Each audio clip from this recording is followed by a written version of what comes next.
Hey everybody, it's Clint Arthur making this quick Celebrity Entrepreneurs Adventure number 162. Wow, 162 episodes. Amazing. This episode is coming to you today from New Orleans, Louisiana. You'll see some of the architecture here in the background. And I'm returning to my hotel from FedEx. And I wanted to make some remarks about New Orleans and about setting standards for yourself and about progression in your life. Allie and I were talking about New Orleans this morning and how if we never come back to New Orleans again, it'll be too soon, which is really, really funny because I really used to love New Orleans. And I want to say I'm sensitive to the fact that this is a war that we're in the middle of right now. We're in the middle of a wartime footing, okay? The country is really in the middle of war. And it's unfair for me to criticize a city because I didn't enjoy myself or connect with it here during a war, which is what we're at. However, it's not about what New Orleans was displaying today. It's about what New Orleans is, see? And New Orleans is a place for people to come, drink in the street. And you guys have raw oysters today? No? Is there any place around here that has raw oysters? Do you know? Raw oysters? Yep. There's Seaworthy around the corner. Thank you so much. Raw oysters are the best part of New Orleans. The food is pretty good, okay, but New Orleans is about people coming here and buying themselves a frozen drink in a plastic cup and walking around and carousing and seeing people pull up their shirts to get beads, you know. And I used to be a person who drank a lot. It has now been 7 years and more than 4 months since I took my last sip. I woke up on New Year's Day, 2014. I said to Allie, hey, I think I am done drinking. And amazingly enough, I have pushed through some hard times, and New Orleans is a tough place not to drink. I mean, I still love beer. I love Dixie beer. I love Guinness. I love Abita Amber. It's very tough. However, I'm more committed to sobriety and to clarity than I am to drinking an occasional beer just for the heck of it, or even a glass of wine. I love wine, believe me. And if you don't like drinking alcohol and staggering around in the streets with other drunk people, New Orleans ain't for you. That's what this whole city is about. And, you know, Allie and I have come a long way. Not that she's sober, she ain't sober. Allie still gets to do whatever she wants because she doesn't have any kind of issue with drinking, but I do. And I know that sobriety and clarity of mind are more important to me than anything. So I ain't gonna drink. Here I am at Seaworthy. Let's see if I can get a plate of oysters. Boy, that would be really great. Locked. See what I mean? Seaworthy around the corner.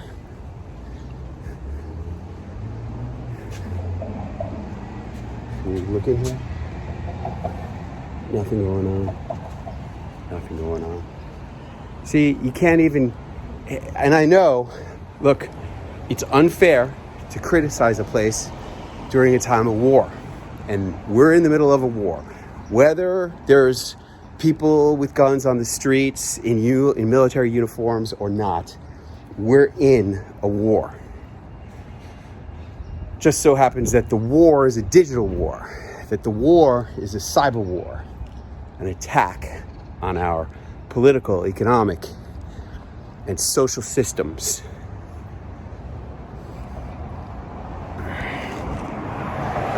But it's a war nonetheless. Here, where are we now?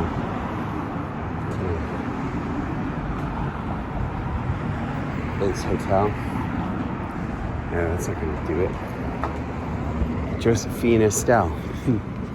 This looks like it might have something.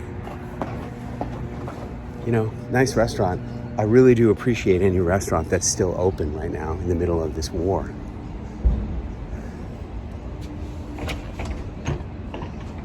Guy just looks away. Doesn't smile and say sorry, doesn't say nothing, just looks away. Can't help you, man. Can't help you, not interested. There's a lot of that. There's a lot of that, not interested. Just not interested. Not interested in helping anybody. Not interested in making money because they're just employees punching clocks. Okay, that's a rant about the war. That's a rant about the city of New Orleans. But then there's a third part of this celebrity entrepreneur adventure, and that is progression in life. See, we have been to New Orleans many, many times and had a great time here. In fact, the most amazing thing and the saddest thing, I think, is that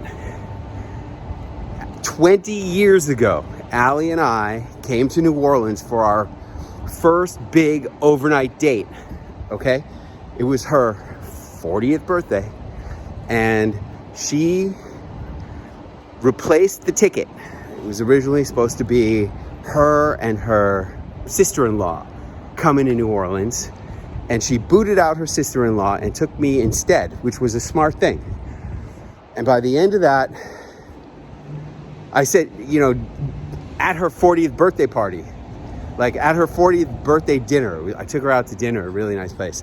And I said, Allison, I want you to know, I love you. And she goes, well, that's nice.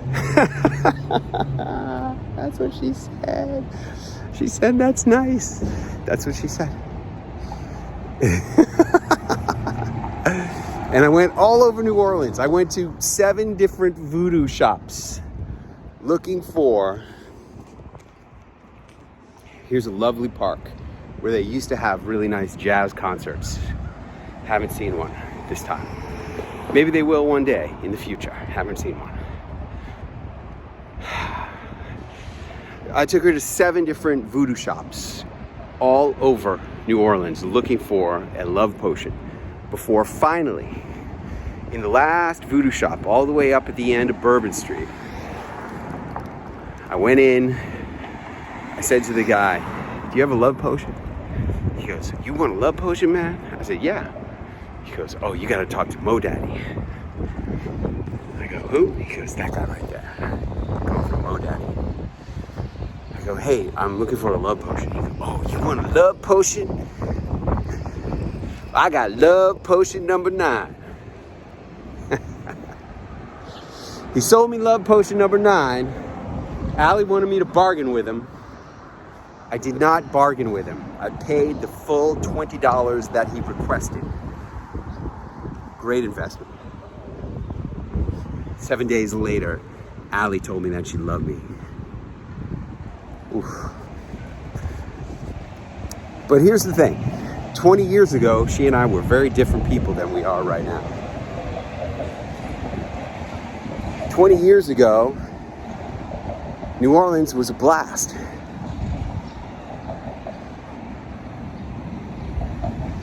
But that was before we owned our own 5-star luxury resort in Acapulco called Our House, right?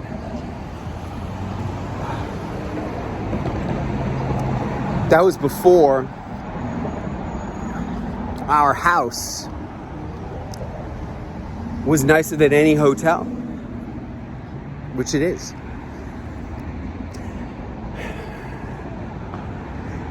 That was before we had our own chef and butler and pool man.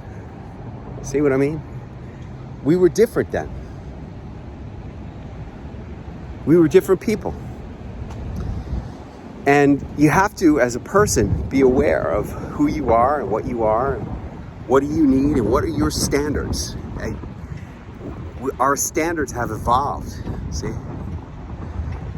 We used to have one standard. Look at this. This is the saddest thing I've ever seen. I'm going to show you this once I get out of the way. Here's the Whitney Hotel. Look at that. American flag is torn. The doors are boarded up. That's the saddest thing I've ever seen in my life. This once used to be a nice hotel, I presume. Now they have a tattered American flag. Oh, it's disgusting. See? Look at the American flag in the front. Oh my God. Look at that. Jesus. This is what this country has come to. You tell me this is not war that's going on. You tell me this country is not in the middle of a war. I'll tell you you're wrong. It's a quiet war that people hardly even know is going on. But it is. Jesus. It's going on, all right. And even if New Orleans comes back to all its former glory, and I pray that it does, I pray that the whole United States comes back to its former glory. It's gonna take a miracle. Gonna take a miracle. I've been listening to YouTube videos when I sleep, trying to bring miracles into my life. It's true.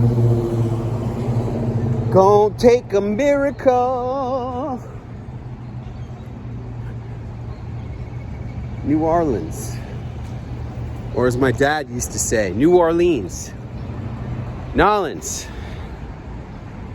Gonna take a miracle. That's right. That's what it's gonna take.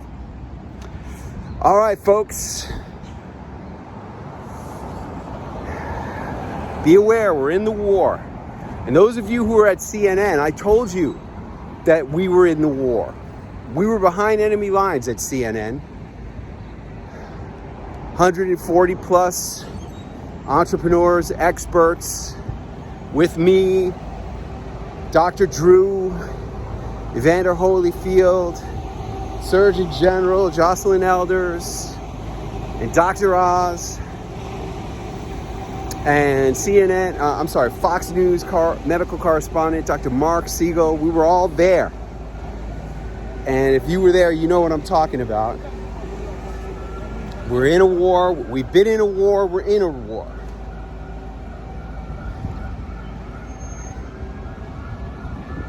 Number 2, people change. 3, places change. Number 3, hold your standards and be aware of your standards. All right, everybody, it's going to wrap it up for this episode of